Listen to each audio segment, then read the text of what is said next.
Hi, this is Tanmay Shah.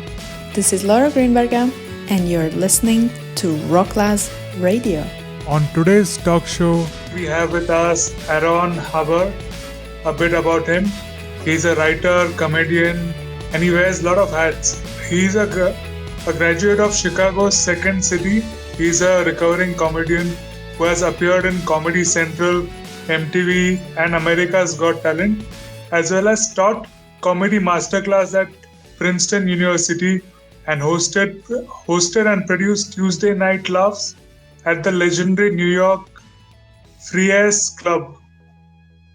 After all the comedy clubs closed down during the pandemic, Aaron discovered the possibilities and the community centered around NFTs and hasn't looked back.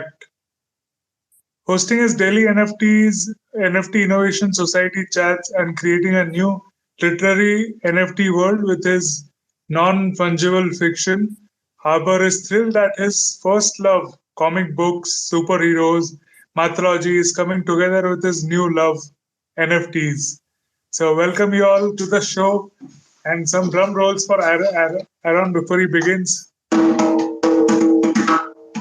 Over to you, Aaron. How are you today? Good. I have nothing left to say. You just said everything. One clarification. I'm a graduate of the Second City, which is slightly different. But yes, everything else, 100%. And I want to say thank you very much for having me on the show. I am currently multitasking because I am here with my two littlest kids for at least the next 5-10 minutes till the wife comes home. But I promise I'm paying almost full attention to this broadcast. No problem. So maybe we can start with something which about yourself, or which you can talk to us with doing multitasking.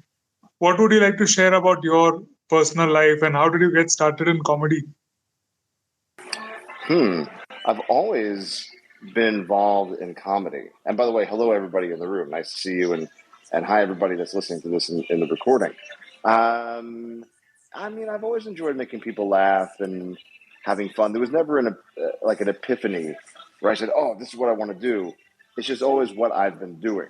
Is being an actor and a comedian and entertaining. And so after college, where I'd done improv in college, I went to Chicago to study improv and studied with. By the way, you can hear the cartoons in the background. Studied at the Second City and studied at a place called the Improv Olympic with the founder of modern improv, Del Close, who Google the guy, he's legendary, and did a lot of improv, did a lot of stand-up, did a lot of live streaming, ran comedy clubs, kind of done everything in comedy. But then, I don't know if you heard, there was a big pandemic, still is kind of, and all the comedy clubs closed. At that point, I was writing for comedians, and they all lost their gigs, and I lost my gig writing for them. So I decided to become a full-time writer. Then about 8 months later, beginning of 2021, I came across NFTs again. Had sort of heard about them before because I love comedy, but I also love tech. I love technology and new mediums of expression. And so I said, okay, let me go check this out. Found a huge community on Clubhouse that continues to grow and now is on Twitter Spaces mostly. And decided to enter the NFT space as a writer. And here I am. Amazing. So, what do you write about? What are your favorite things to write about? I would say I really love writing science fiction. And I have tried to write long form work, novels and novellas and stuff like that. And it's just not where my head is. And so, I've got ADHD. And so I finally learned about it in my 40s, which is where I'm at now. And I said, as opposed to trying to be really good at things that other people are good at, let me just lean into what I'm good at. And so I now do short fiction, flash fiction, short poetry, and I've found that I am really, really good at it. People seem to like it. So I love writing short sci-fi. Sometimes it's 100 words or less. And then weirdly, I've into poetry and especially Shakespearean style sonnets. And I say weirdly, not because poetry is not amazing, but because it's not really what I've ever done. You know, a year ago, I was an out of work comedy writer, and now I'm a person that writes poetry and short fiction. And some of my poetry has been exhibited in New York City, in Hong Kong, in Rome, upcoming in the Middle East. NFTs are a really, really crazy thing. Wow. So writers are amazing readers. So what is your favorite books? What are your favorite books? Let's see. One of my favorite books is The Unbearable Lightness of Being by, oh gosh, I'm going to mess up his name, but Milos Kundera, I think his name is. And I read it a long time ago in college. And basically, the whole book is about how nobody really ever truly understands anyone else, which I definitely can sympathize with. Um, Sci-fi, I mean, gosh, I love Kurt Vonnegut. Kurt Vonnegut's my favorite author, so like Slaughterhouse Five and Cat's Cradle and Breakfast of Champions and things like that. But I can read some Superman and Justice League comics, and I can read some Shakespeare and only the articles in Playboy. I mean, I like reading. Reading is the more you read, the more you expand your mind. And what are your favorite superheroes and mythological characters? See, I like that question a lot because I love mythology, and superheroes really are modern day mythology. These are the gods and the monsters and the heroes that I mean, they're different, although some of them are exactly the same. But this is our modern mythology to a certain extent. So I love Greek and Roman mythology, but then I also love, well, I'll tell you what. Reading comics, I love DC comics better. So Batman, Superman, Plastic Man is one of my favorite comic book characters. But in media, mostly like movies and everything, I like Marvel a bit better. Although those of us who are really in the know that DC has it on lockdown when it comes to animated movies. All right. So if and when you're ready, could you share a poetry with us? Oh, sure. I had not prepared any, so let's see. If you give me a second, um, I will get you something. Let me All just right. go into my handy dandy search function here. Ba-ba, ba-ba-ba. Well, I'll tell you what. How about? Yeah. How about this one? I was writing every day for a while. So this is Sonnet Day 101. I do not write every day at this point, although I do write most days. People in general do not surprise. There is something I've learned. This is something I've learned the hard way, but lessons learned hard. Let me start this over. You surprised me, my friend. Okay, a poet should always be ready, although I don't know if I'm a poet or not. People in general do not surprise. This is something I've learned the hard way, but lessons learned hard make you much more wise. Does that mean it worth the price you've paid? Does that make it worth the price you've paid? It's early here. If someone is late, they'll be late again. If rude, it's likely they're just a rude person, causing pain after pain after pain. It's more likely to worsen and worsen. Yet I've been rude and I've been late and I strive to get better and better. Does the striving redeem and carry weight, or once set does one only get setter? 'Tis a tough thing to know, but I have learned reputations, good or bad, are usually earned. I don't know if you know Masterclass. I really like Masterclass, by the way. Series of just the best people in their fields teaching lessons on video, recorded video. And they ask me every once in a while to get into, I'll call it an alpha group here. So basically they send me a preview of one of their courses that they haven't released yet, and I watch it and I give critique, and it's very nice. And so they said, "Oh, Amanda Gorman has one coming out. Would you want to watch it?" And I'm like, "Yes." Amanda Gorman is the poet who wrote an inaugural poem for Joe Biden's inauguration, and I think she's in her early 20s, and she is just brilliant. And the chorus was absolutely brilliant, and I think it's already uh, made me a better writer. So I can't wait to like dig in and use some of the things that she went over and taught. So I'm very much looking forward to that. Amazing, amazing. So thanks for sharing that. And as you mentioned, you wear many hats. So what are your other talents and what are your in real life hats? How many? Well, let's see. Well, I mean, I'd say I'm a decent writer. I've hosted thousands and thousands of events at this point. That sounds like an exaggeration, but between the NFT Monday through Friday shows that I do, you can find me on Spaces Monday through Friday at 10 a.m. Pacific time. Between that and the thousands of live streams I did before coming to NFTs, the thousands of live comedy shows that I emceed or participated in as a comedian, I have hosted a lot. So a lot of times people will come into my room and say, "Oh, wow, you're a good host." I was like, "Well, I've been doing this for quite a long time. It's a lot of practice." What else? I don't know. Tap dancing, juggling, fire eating, horseback riding. I don't do any of those things. I just can't think of anything else I'm good at. Writing, hosting shows, being funny. I think. Coming up with ideas. That's a talent, isn't it? Yeah. So let's stick with those things. Amazing. And if you think back, which was the most remarkable show or very personal show or event for you as a host or as a comedian?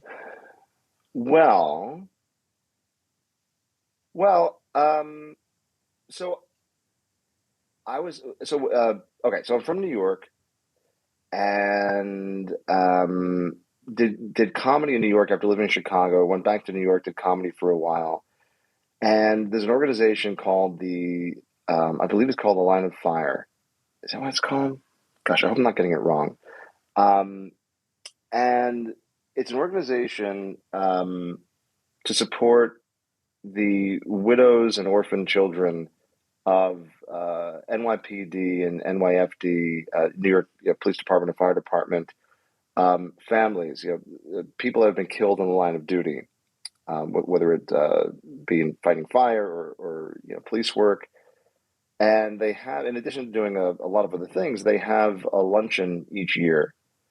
And a really, really good friend of the family, retired Detective Frank Bowles, would invite me and actually my wife. We met doing comedy to perform, and it was a very tough gig because while it's a somber event, most people have been part of this organization, which you really don't want to be a part of, to be honest. For decades, for a long time.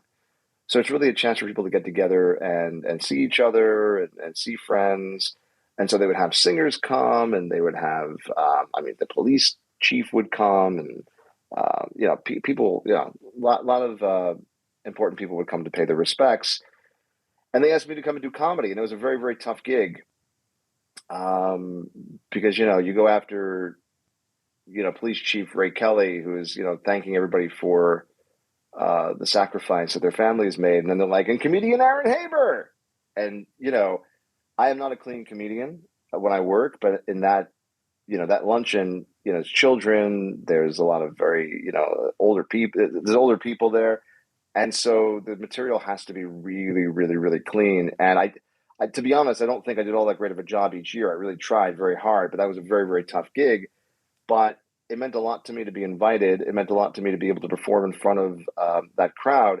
And Frank Bowles is a huge hero in my life, because in the 70s, I was a baby. My dad was held hostage in a bank in New York, and Detective Frank Bowles was the head of the NYPD hostage negotiation squad, and they had just formed, and he and his team helped get my father, out of the bank. This madman with guns. So, and my dad was a hero too. He let people out before himself. He walked out of the bank with the guy's guns. He was the intermediary between him and Frank, and they're still friends today. But if I have to pinpoint one performance, definitely not my best performances, but the most meaningful for sure. All right. Thank you so much for sharing that um, from your life, and that's such a nice story. So, how did you and your wife meet? Is she a comedian as well? Yeah, we met on Bleecker Street in New York City, which is in I think it's the East Village, yeah. And there was a place called, um, oh my gosh, what was it called? Well, I can't remember it right now. But there was a little club that it was a bar up top, and then they had a basement room, and people would have comedy shows, mostly comedy open mics there. And so I was there to meet comedians for an open mic that I was running somewhere else, which was okay. You know, you could do that. I didn't like steal people away from the open mic or anything. I just said, "Hey, we have this other open mic," and that is where I met my wife, Shannon. And she was a comedian. She was in college. I was not. I am 10 years older than my wife is.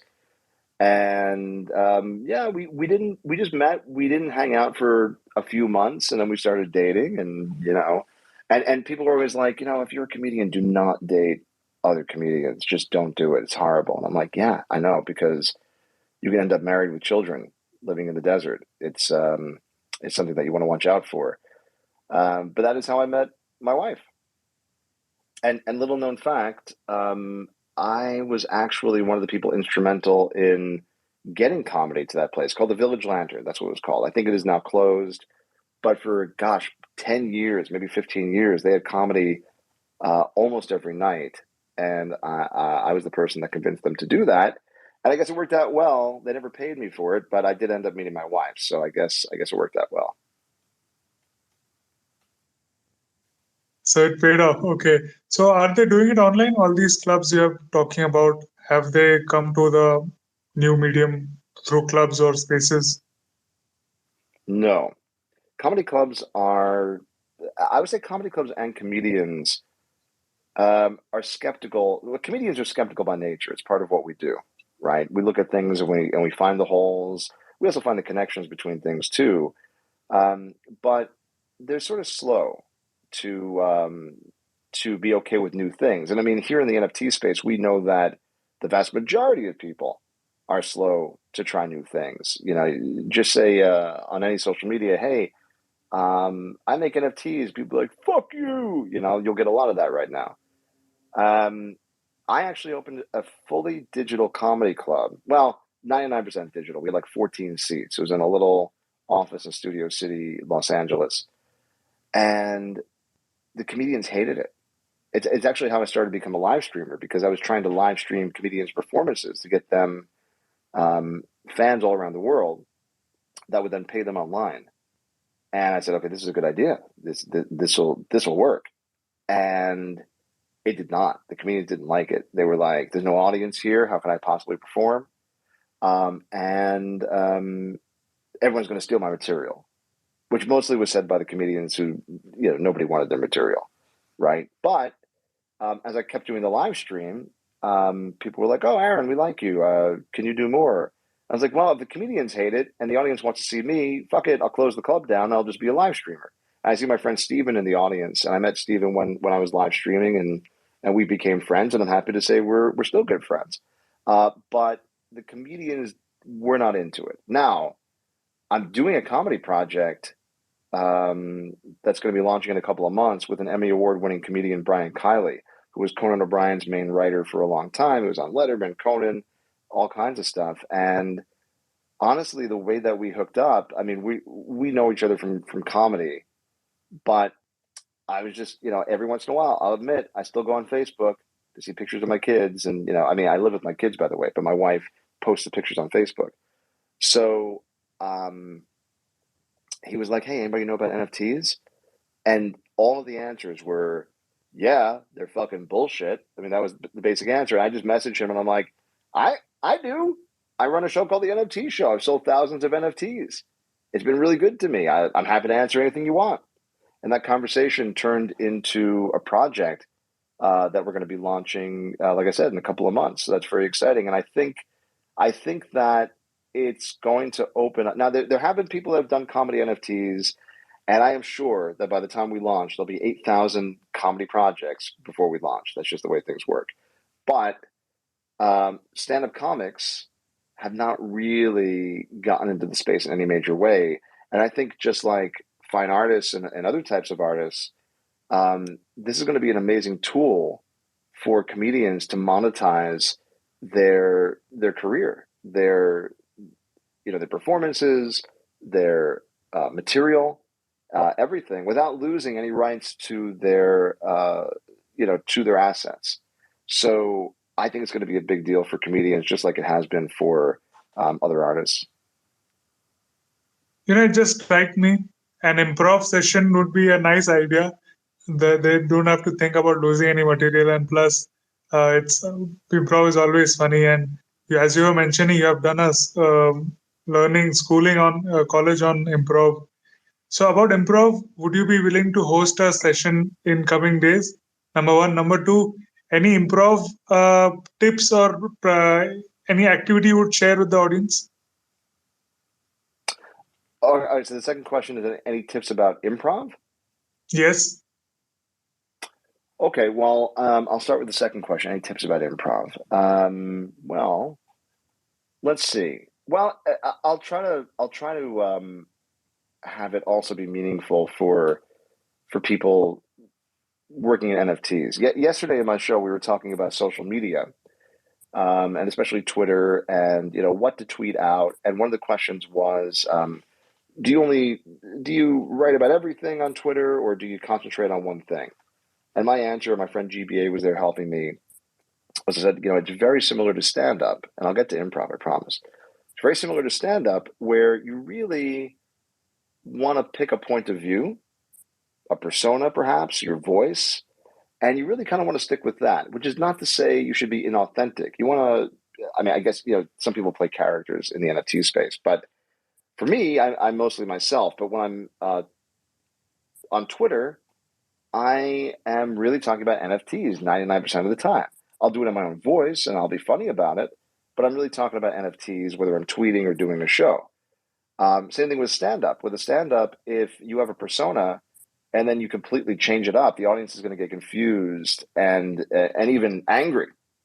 How dare you be something different than what I understand? Even though we're all three-dimensional, right? You're yourself. With improv, it's similar. In improv, you're working without a script. There's nothing there, and you might say, "Well, that's really terrifying. How am I going to know what to say?"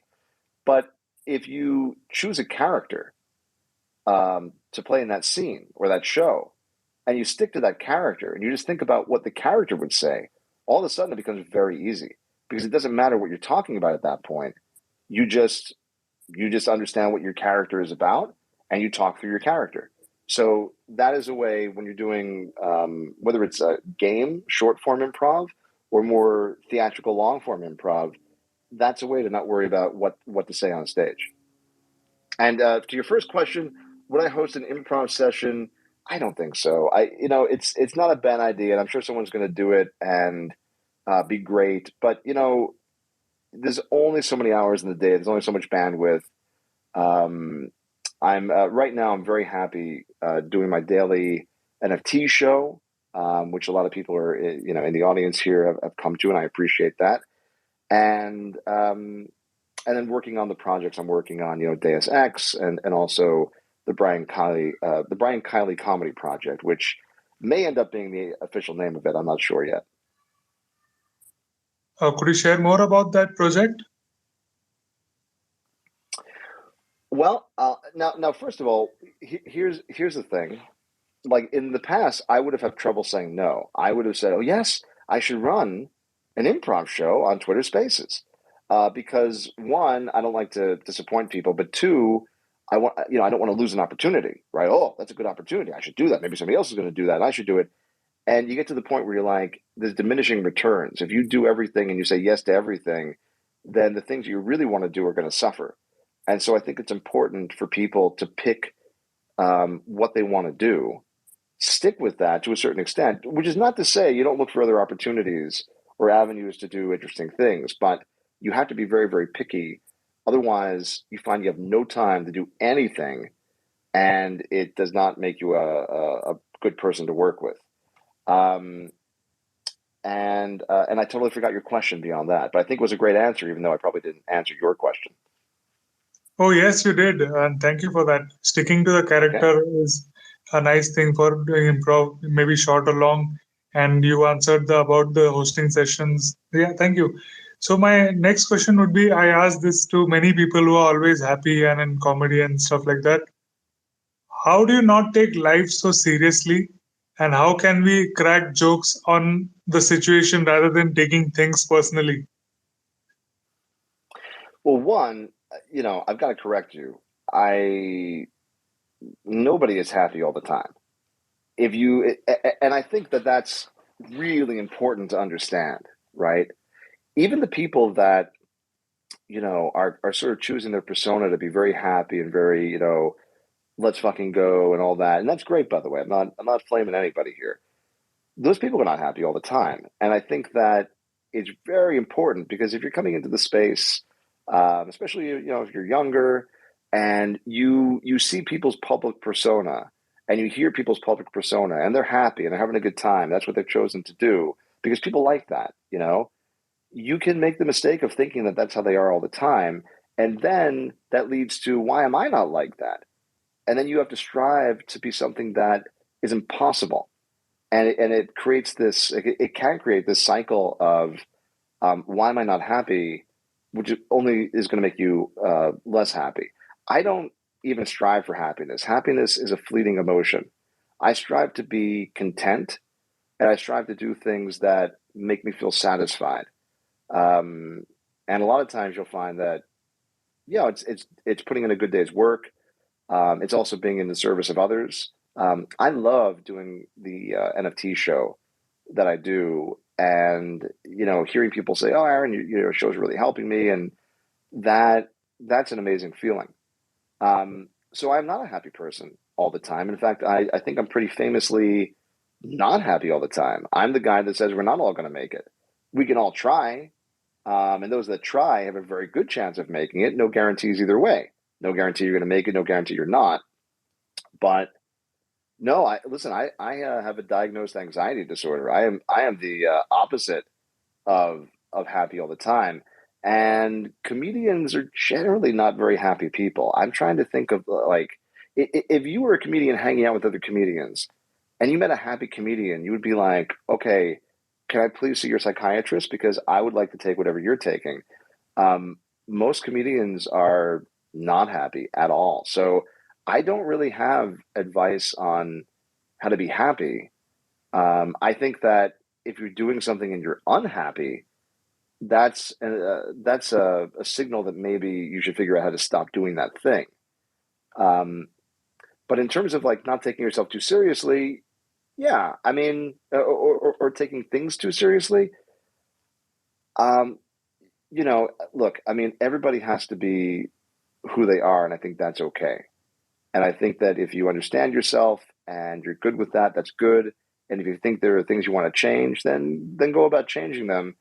So I don't have advice on how to tell people to change themselves and take things less seriously, except maybe therapy and realizing that you don't have to take everything seriously if you don't want to. There are other ways to think, and that's the hardest thing to understand because you are your brain. Your brain thinks in a certain way. It's been programmed, by life and by your thoughts to think a certain way. And so to understand, to have an epiphany that there are other ways to think is really mind blowing, kind of literally. And so if you can understand that, then you can kind of begin a path towards maybe changing things. I used to be a lot angrier.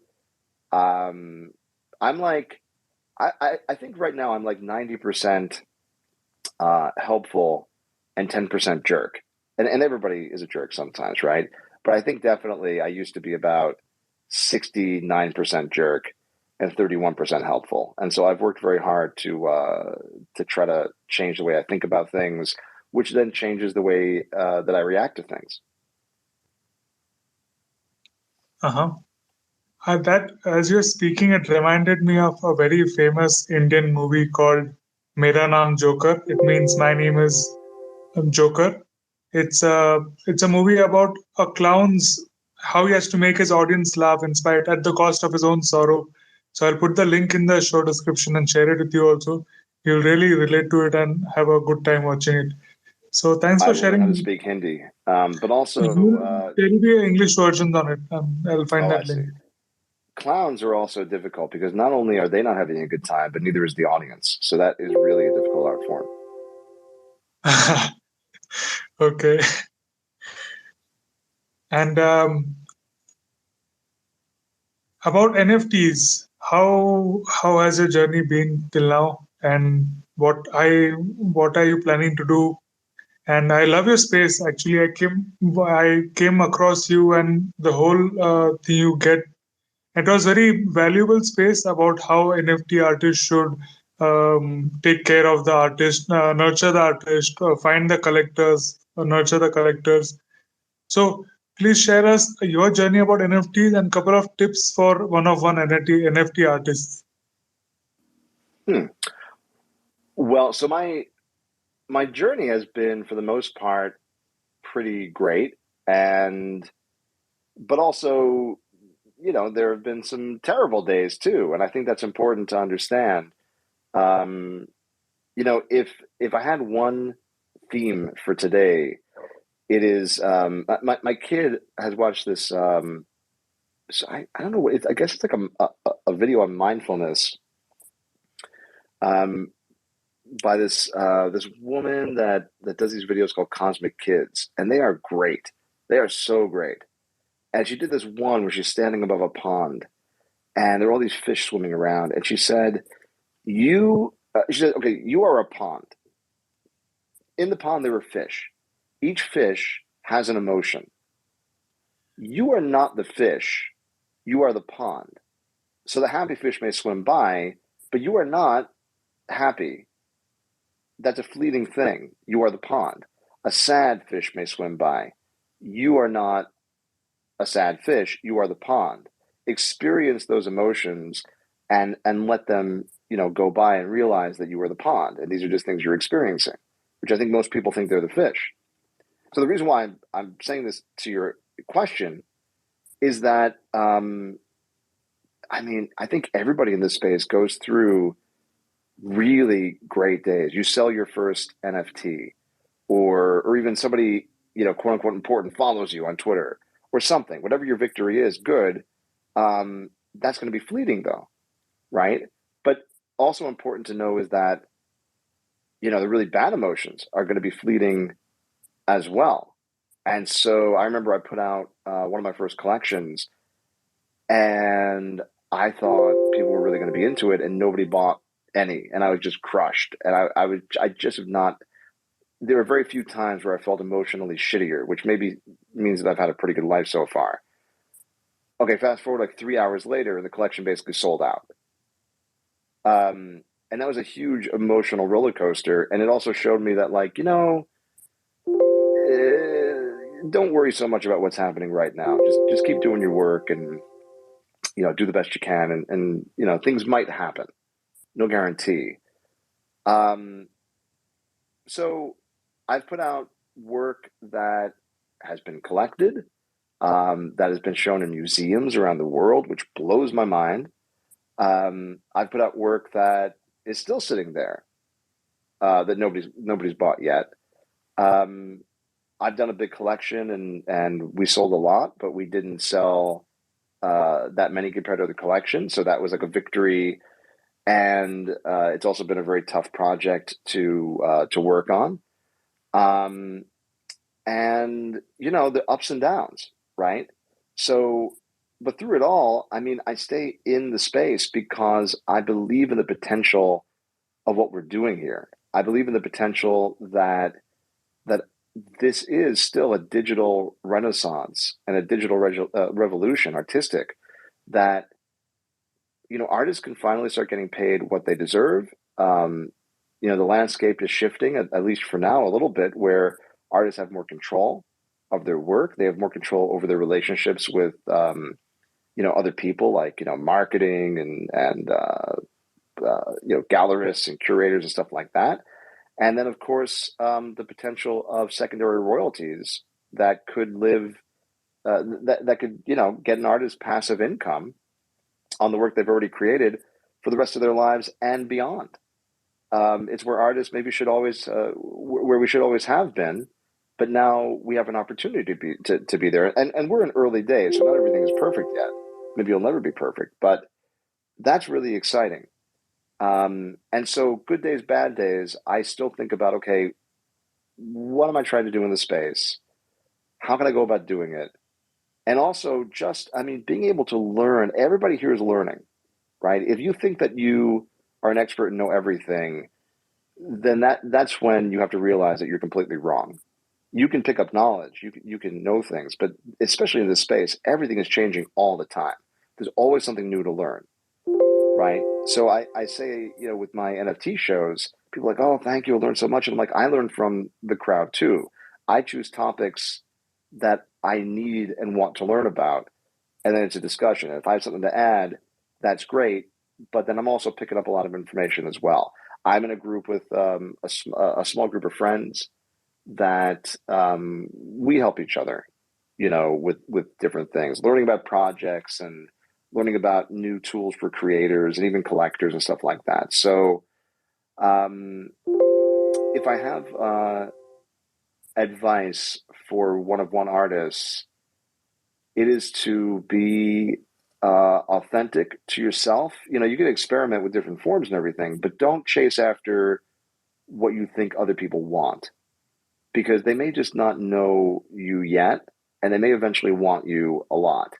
But not if you change up and just try to go after what's popular, right? So that's one piece. Show up. A lot of action right now is happening on Twitter Spaces, on Discord. Show up, get to know people. That's going to help you. The relationships you make are going to be some of the most important things beyond the art you create to help you spread the word about your work. And also having a community and friends are nice, right? And I don't know. I guess it depends on how you're entering the space. Maybe don't quit your day job quite yet until you're selling enough that you can. This is a very volatile market, as we've seen. ETH is half of what it was. NFT sales, from the summer into from the fall into the winter, have been very depressed in some aspects of the industry. So you never know what's going to happen, right? And here's one last piece of advice, which is definitely not fun. Take out money. Not only take like profits, you should definitely take profits, right? So you can continue being an artist and have money and live and everything, right? It's okay to like cash out some ETH. That is part of that's part of it, right? But also put money aside for taxes. If you live in a place where you're going to be taxed, don't assume that the government can't figure out how to tax you. They can. They're pretty smart, the government. They have people working for them. Thank goodness, like when Deus Ex, when we finally took our first distribution, thank goodness, I liquid, what's the word here? I cashed out about, I think about 60% of it. And I did that because I wanted to make sure that I covered my tax bill. Because can you imagine working really hard on a project does okay, and then you put yourself and your family in a tremendous amount of debt because of it? Because what happens is the price of ETH changes. So if ETH crashes and it's time for you to pay your tax bill, either you have to spend all of your ETH to get there, or you're not going to have enough because the asset isn't worth as much as you need to pay. And so what do you do at that point? So I did not try to time the market. I'm not a prognosticator like that. I was just like, I'm getting this money out ASAP And I kept ETH. I still believe in ETH. I believe in decentralization, all of that. Don't get me wrong. But I wanted to make sure that I had money for the tax man or woman. Let's not be sexist, okay? It could be tax women too. Yes, absolutely. Yeah, people don't discuss about these points much, but thank you for bringing those up. And about projects, you have got your own project, or in general, there are so many projects, and most of the people say 99 projects are going to fail. So, how do you suggest somebody who wants to invest or come into uh, put their assets into NFTs or projects? How do they pick the projects? Because utility, there's a buzzword called utility, but it's not very clear about how long it is going to go. Because if we see companies, we actually see how what business they are doing, and we can invest in the shares, and we know what decision they are going to make. We know the management, but in this, in the 10,000 projects or projects like this, once you invest, you have already given out the money. What, how long will they sustain with that income, and how will they reinvest, and how does it progress? I mean, how does one invest? Compare this with the investing in companies. So first of all, as a creator, I have to say that my collectors are not investors. I understand that that's how people perceive it, and I understand that's how we talk about it. But I think it's very important for creators to understand from a legal standpoint, especially in the US, you do not want to call your collectors investors because um, that basically says to your collectors, it says to the government that you are putting out financial instruments, that you are making guarantees, maybe you're a security. You don't want to be in that situation. So I get it. And even at the risk of losing collectors who are like, oh, if you don't consider me an investor, I'm out. Well, then get out. Because what I'm doing is I'm writing stories that you can collect. They are collectibles. I understand there's a secondary market. I hope that all of your dreams come true when you collect one of my pieces. Okay. But no guarantees are made, not financial instruments at all, art collectibles. Okay. And now if you're, and now look, maybe some projects and artists are taking a risk and maybe they'll make so much money that when the government does come after them, they'll have the fanciest lawyers and it won't make a difference. History is filled with people who have succeeded by doing what was quote unquote illegal at the time. Certainly not immoral to offer passive income with your project. Is it legal though? No. So that's one thing. Um, for somebody new coming into this space, here's what I'd like you to do. Let's say you're going to invest $20,000. Okay, imagine yourself taking $20,000 and literally shoving it up your ass, and you'll never see it again. Now, by the way, that'd be very dangerous. That's what I'm saying. Imagine it. Or perhaps, if that scenario doesn't work, take $20,000. Again, imagine this. Put it in the street and light it on fire. Okay, this space is volatile. People are making money. That is true, but you don't control the price of Ethereum or whatever crypto you're in. You have no control over the market unless you're a huge whale, and maybe you do to a certain extent. But you should assume that every dollar or whatever currency you have that you're going to put in, you're going to lose. Now, is that going to be the case? I hope not. I mean, I am here rocking a Bored Ape PFP that I bought on May 1st for the equivalent of $200. Now you can't buy one with the price of ETH now. I don't know, like 250,000, 275,000. That was very lucky. That doesn't happen with most projects.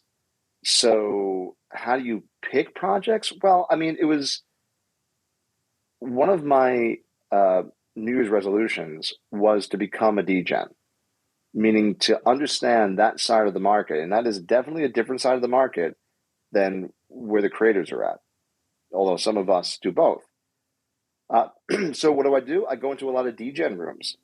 I listen to the collectors and try to understand their mindset. And now I have started to try to do the whole flipping thing. I had never flipped before, like a couple of weeks ago. I just bought things and held them and made ETH by being a creator. But one, in addition to it being another revenue stream, potentially very risky, I also wanted to understand the mindset of the collector. Because if I'm going to put out projects for these collectors, I need to understand them. So I think you've got to immerse yourself in that DGen community if you want to understand what projects to go for. I am now in a group. Not only am I in a group with some friends. I see Quantum Variant Joseph here. He's in that group. Not only am I in a little group with some friends where we talk about what projects are coming up, and what whitelist pre-sale list to get on to try to flip these things, but I'm also in a group of apes that wear cowboy hats. I'm also in a group of apes that have special glasses, because those are the defining features of my ape, right? And they're always talking about projects, getting into discords. Pixel Vault just opened up an alpha channel. I have Pixel Vault assets. So if you want to learn that side of it, and even if you're a creator with no intention of being a flipper, you might want to consider doing it. And I've heard from a lot of artists, right? I get it. Like I'm a creative, I'm an artist, right? My art speaks for itself, and I don't want to dirty myself with the money aspect of it, and I don't want to. I don't want to have to do all that. I am an artist. Well, I mean, then have fun being an artist in your living room with nobody knowing who you are or buying your stuff. Because very few people get very lucky and just put a picture out on the sidewalk, and people go, "Oh my God, I need to make you famous and well liked, and your art needs to sell for $1 billion." It doesn't happen to most people. You've got to grind and hustle and show up and meet people. So that is my answer. Awesome. Thank you so much. We would like to also take a couple of questions from the audience. So anybody wants to come up and ask Aaron, please raise your hand. We'll bring you up. And if Until there are then, questions, I have a little bit of extra time if you want. yes. Until they ask, I have a question about the cookie project on your pin tweet of your niece. Tell us a bit about that and your non-fungible fiction. Well, yeah. Well, I mean, it's fine. Okay, so that's me making a joke. My niece, my 8-year-old niece, is in the Girl Scouts, and so they're doing their annual, Girl Scout cookie drive. And so I just made it sort of a joke, and I hope people know I'm joking, that I turned it into I described it as if it were an NFT project. And let me get to my profile and read it. And there's a picture of the Girl Scout cookies up there, and it says, "My niece's Girl Scout cookie drop, open edition, including the French toast ones." There are 2 bakeries this year. It's a lot of drama. 2 bakeries. One bakery has these special cookies called Toast Yay. I don't understand the name at all. Toast dash Yay. I don't get it. But they're the only bakery that has it. The utility equals money for her Girl Scout troop, also eating cookies. The unlockable are boxes of cookies delivered to you. The FUD on the project is that they only take fiat. It is not digital in any way, and you're going to gain weight. So hopefully people know I'm kidding. I mean, should the Girl Scouts do an NFT project? Yes.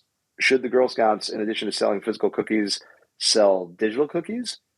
Yes. But that's not what this is. This is literally people buying cookies from my niece. And so far, a handful of people have. Unfortunately, it's only to the U.S. I'm sorry, Stephen, my Canadian friend. You cannot buy any Girl Scout cookies unless you have some sort of hookup in the States. They'll send them to you. But yeah, Pat Dimitri and Kat bought some, and a bunch of people. Ashita did, and actually, what Ashita did, I believe, because she's in Canada, is she just donated to the troop, and then the troop gets to decide where to send the cookies. So that was very, very nice of her. So, and in fact, there's a project that's trying to get me to sort of attach my name and do some promoted tweets, which I've not yet done. But then the guy went ahead and bought some Girl Scout cookies, and I'm like, I don't know. That's kind of sweetened the deal a little bit. So yeah, the way to my heart is through my niece's Girl Scout sales for sure. Yeah, go ahead. So guys, you know where to go and what to do now. Okay, Aaron. So about your non-fungible fiction, what about that? Could you share a bit? Yeah, when I came into the space, look, I'm not a visual artist, and by the way, I am pinning my Girl Scout cookie tweet to the top of the room. Um, I'm not a visual artist. I love visual art, and this space, for all the musicians and photographers. I mean, photographers are visual art, but or photography. It's a visual art, especially in the beginning. It was very much like, hey, if you're not animating astronauts, what are you even doing, right? Um, so I'm a writer. I'm a comedian. I decided to come into the space as a writer, first and foremost. And I said, okay, if I'm going to do this, why is anyone going to care about this at all? Because honestly, listen, I was like, I like my writing. It should speak for itself. But again, it doesn't. You can read it. Maybe there'll be a voice in your head, but it doesn't speak for itself. So I created a new literary form specific to NFTs called non-fungible fiction. And the way it works is somebody buys the NFT. The NFT has a cover image that is not the finished product. And then I have a week to create a new piece of literature or poetry for that collector. And there are certain rules. It could be any length. I have one that's one word. I have a one word poem. And then I also have a 1.4 million word PDF document that I sent to one collector. There was one that was delivered as, it could also be in any medium. So I've done photography, I've done audio tracks, I've done a video that Winebags helped me with, where I translated a poem into binary code, and then had it. Winebags helped me create a video where it looked like the beginning of Star Wars. Long time ago in the galaxy. So it was the poem in binary code floating through outer space because the collector was a big Star Wars fan and a computer programmer. So that's what non-fungible fiction is, and I haven't really pushed non-fungible fiction for almost a year now. I've been putting out poetry NFTs that already written. I may put out another round, maybe in the next month or two. We'll see, because the thing is, it's not easy, right? It's a lot of pressure to have somebody collect something and then to have to deliver something amazing to them within a week. But so far, people seem to really like them, and some of those things have been hanging in museums around the world. So, it's exceeded my wildest dreams, and so we'll see. Maybe I'll put some more up in the next month or two. What is the word in the one word poem? So, one of the first collectors, R. Max, who I've become friends with, he was at my drop party that was hosted by Trish. A lot of people know Trish, and I still appreciate her hosting that party for me. And so he bought one of the first ones. And remember, when you buy a non-fungible fiction, there's nothing there. It's just it's an image with the number on it. I number each one individually, and then I eventually give it a title, so that it's not just like, oh, you got a non-fungible fiction. No, you have this specific piece. So he said to me after he bought it, he goes, I love this idea. You can literally just write the word banana, and I would be fine with it. And so jokingly, I said, great, one is done. Let's move on to the next one. But I took it as a challenge. And so what I did was, I have kids. And so I always have, like 8,000 bananas in my house. And so I took a bunch of bananas and I peeled them and cut them up. And I spelled out the word shit. And I put them on my my dining room table. I took a photo of it. And I titled it Is Bananas.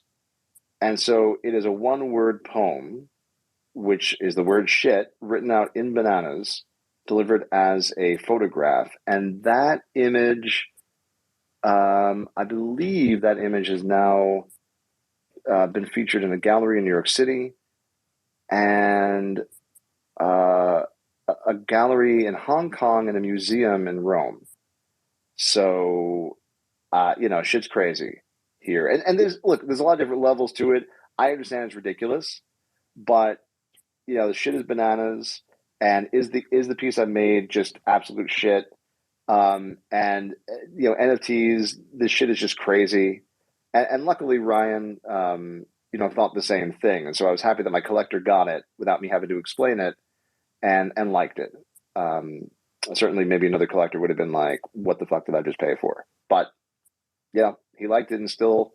And I think he has it up for sale for I want to say 0.25 right now, which you know, which I appreciate because um, one thing that we've talked about a lot in the NFT show is people are too dear with collecting their friends' work, right? They're like, "Oh, I will never sell your work." Well, please do because I make a royalty on it. You're not doing me a favor by keeping it. I get it. You like me, but sell it. I'll make more. Don't worry about it. Make a profit on it, and I can too. That's pretty ingenious. I would definitely want to see that photo with the banana and shit written on it. Where can people find the links to that particular piece and all your other NFT works? Well, let's see. I really, you know what? I really need to do a link tree, right? Yes, Um, absolutely. you know what? I'll put up a link tree later today. But basically, that piece is on OpenSea, along with the non-fungible fiction collection. So, um, gosh, where is a good place to just find it? My pinned tweet right now is honestly the Girl Scout cookies. That's what I've been pushing. Anybody interested can DM me, but certainly you can go to aaronhaber.com and you can find links to the non-fungible fiction collection. Also, the 10K project we put out, which has become a 23K project. I mean, we sold about 2,300 called Deus X, which my friend Steven is wearing one of them as his PFP with art by Arkin. That you can go to deusxnft.com and you can check that out. And that's a science fiction story that I'm very proud of.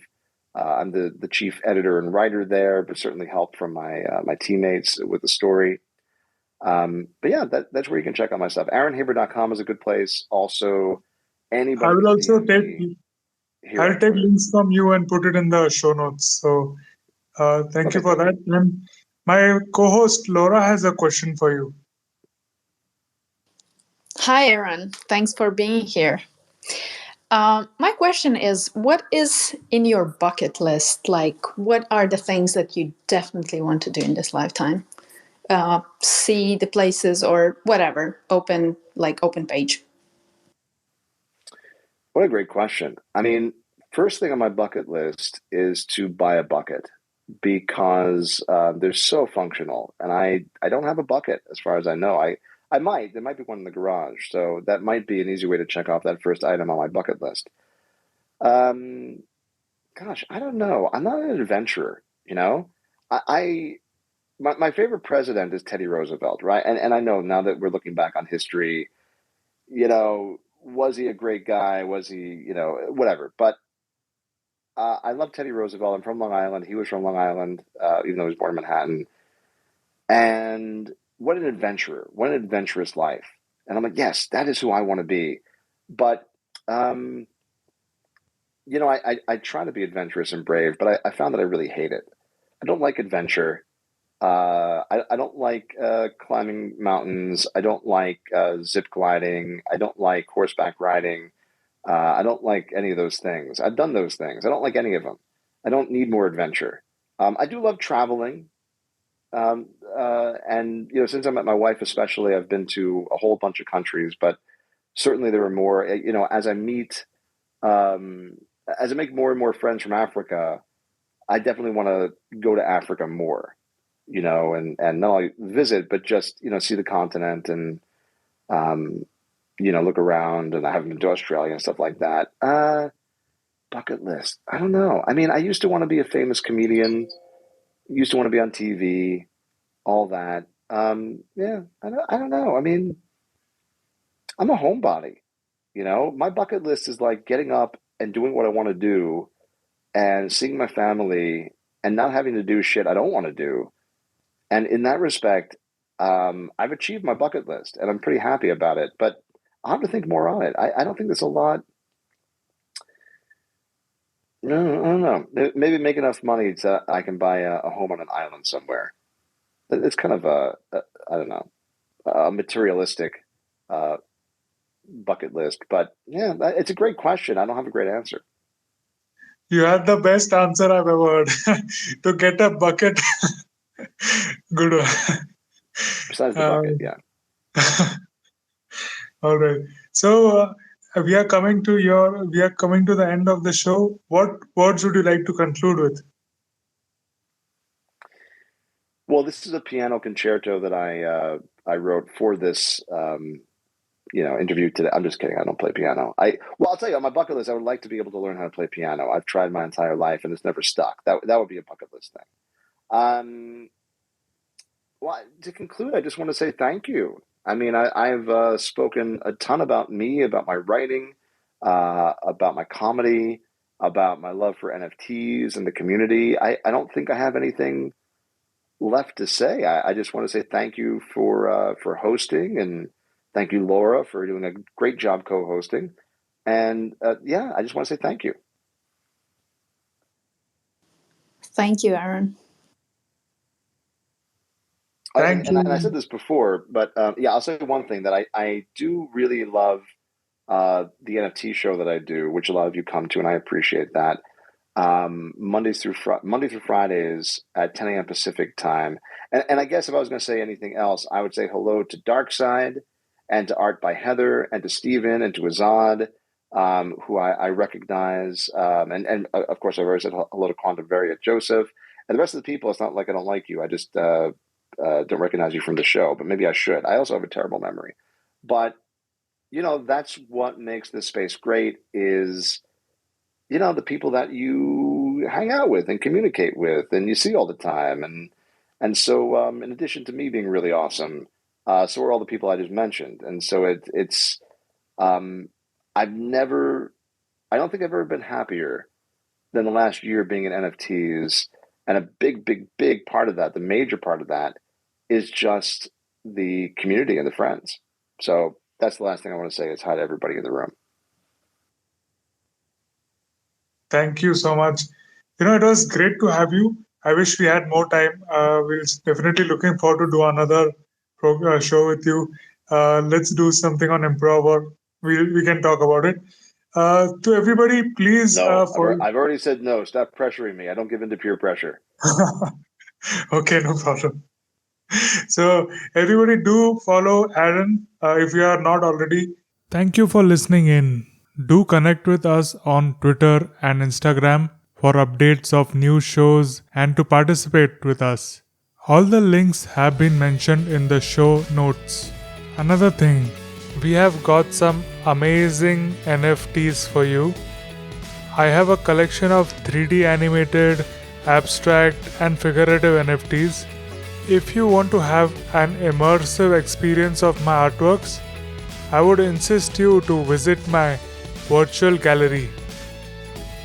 Laura's collection is a fusion of fashion and art NFTs inspired from her own fashion shows and her unique art style. If you want to know how to buy your NFT or if you want to know how to create one, do get in touch. Cheers!